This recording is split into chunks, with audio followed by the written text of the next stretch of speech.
Je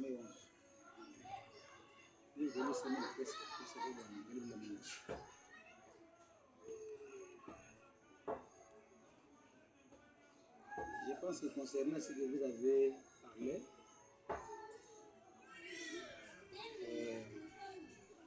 moi j'aime parler avec le message de la Bible. Parce que nous croyons à ce message, frère Branham. Nous croyons à cette vraie parole et le message de l'air.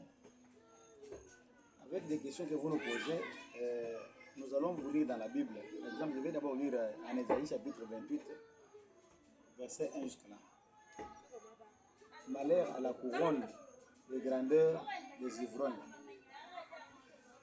des pharènes, et à leur fleur fanée de sa parure, et de beauté qui est sur les sommets de la vallée. Vous écoutez que malheur à celui-là qui se couronne des livrognes, qui sort de chez lui très tôt matin pour aller prendre des boissons alcooliques, pour fumer, pour faire n'importe quoi. C'est malheur à lui-même. C'est lui-même qui s'est fait compliquer. C'est pourquoi Frère Branham dit, ici, il lui dit quoi? Au paragraphe 10, page 30, Frère Branham dit, si vous êtes un croyant et que vous n'avez pas encore reçu le Saint-Esprit, vous devez faire beaucoup de choses mauvaises. Mais si vous êtes un croyant, tant que vous avez le Saint-Esprit, celui qui a achevé cette œuvre-là, c'est le Seigneur Jésus-Christ. Il va achever l'œuvre. Toi, restez seulement dans la parole. Ne quittez pas le message, ne quittez pas la parole de Dieu parce que tu as fait ceci et cela. Non. Dieu t'a appelé comme Dieu est là. Il va te guider, vraiment, te nettoyer jusqu'à ce que tu deviendras un frère ou une soeur. Vraiment, une soeur, message, un frère du message, doit se conformer avec le message, faire la parole telle que ça y est, marcher dans la parole. C'est comme ça que Frère dit, le riche est zélateur, trop de choses qui les préoccupent. Voyez-vous, et c'est bon, gars, avec qui vous ne pouvez pas traiter là, dans les 4 ou dans les quartiers des clochards. Vous comprenez? C'est une chose qu'on ne peut pas faire dans les quartiers des clochards. Quelqu'un qui a la parole doit nous montrer son ami, doit nous montrer vraiment là où il se met, doit nous montrer les photos qui est dans son téléphone. Ça veut dire qu'il va nous montrer ce qu'il est. C'est pourquoi il faut dire, pour connaître un homme, il faut d'abord regarder comment sa femme se comporte. Pour connaître bien un homme, il faut regarder sa femme.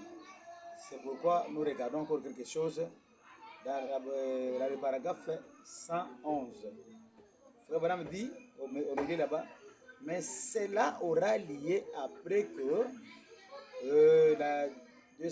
la dispensation des nations aura pris fin. Après le temps, elle sera retranchée. Vous écoutez, nous sommes en train de nous débrouiller, nous repentir, faire n'importe quoi, parce que nous savons là où nous allons. Nous sommes des chrétiens, nous avons crié à la parole, nous avons la vie de se repentir chaque jour, parce que nous connaissons qu'un jour nous serons enlevés, parce que Frère Branham parle ici, dans les pages 30, là où il a parlé pour l'avenir de Christ, pour son avenir, il dit, maintenant, vous ne devez pas nécessairement être baptisé pour recevoir le Saint-Esprit. Parce que vous pouvez recevoir le Saint-Esprit dès que votre cœur est en ordre. Voilà que les gens vont à l'église, oh, je suis baptisé, comme je suis baptisé, je peux avoir ça et cela. Non.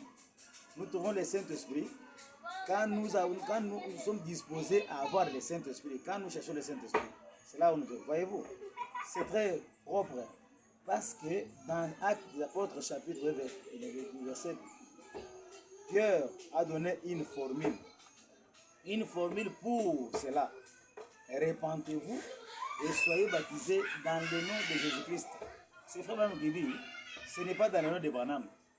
Repentez-vous, soyez baptisés au nom de Jésus-Christ pour la rémission de vos péchés. Quand vous serez baptisés au nom de Jésus-Christ, c'est pour la rémission de vos péchés. Mais ensuite, dans Actes des Apôtres, chapitre 10, verset 49, Dieu s'est retourné à donner aux gentils le baptême du Saint-Esprit, avant même qu'il ne soit baptisé. Voyez-vous? Ainsi, vous voyez, cela dépend de l'état de votre cœur. Voilà. L'état de votre cœur, la façon dont vous écoutez la parole, Dieu peut vous sceller avec le Saint-Esprit dans le bas sans que vous n'avez pas encore pris le baptême. C'est pourquoi, mes bien-aimés frères et sœurs, nous parlons sur la venue de Jésus-Christ, nous parlons sur l'enlèvement, nous parlons sur le comportement d'un enfant de Dieu quand il est devenu un frère ou une sœur du message. Il peut faire quoi? Il peut attendre quoi pour aller au ciel? C'était quelque chose de bon qu'on voulait partager avec vous ce soir. Si vous avez des questions, envoyez ça dans les commentaires. Nous attendons, nous sommes là pour vous répondre. Que le Seigneur Dieu vous bénisse.